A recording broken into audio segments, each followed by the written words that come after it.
بسم اللہ الرحمن الرحیم۔ یہ ایک جامع دعا ہے جو کہ نبی کریم صلی اللہ علیہ وآلہ وسلم سے مروی ہے۔ اس کو ابو داود، نسائی، ابن ماجہ، حاکم نے عن ابی ہریرہ رضی اللہ تعالیٰ عنہ سے روایت کیا ہے۔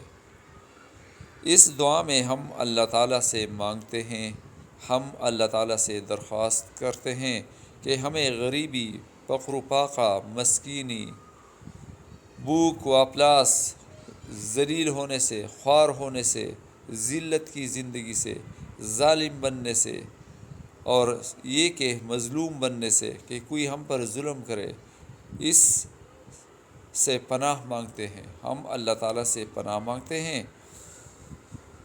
تو دعا یہ ہے: اللہم انی اعوذ بک من الفقر والفاقۃ والذلۃ واعوذ بک من اظلم واظلم۔ ترجمہ: اے اللہ، میں فقر و فاقہ سے اور ذلت سے اور ظالم بننے سے اور مظلوم بننے سے تیری پناہ چاہتا ہوں۔ جو کوئی اس دعا کو ہر نماز کے بعد ایک مرتبہ پڑھے گا، انشاءاللہ فقر و فاقہ، ذلیل ہونے سے، ظالم بننے سے اور مظلوم بننے سے بچ جائے گا اللہ تعالیٰ کے فضل و کرم سے۔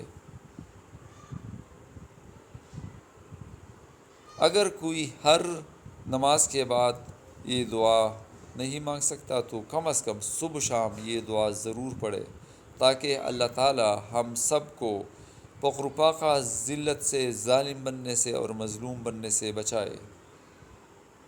یہ ایک جامع دعا ہے جس میں دنیا کی خوشحالی مانگی گئی ہے۔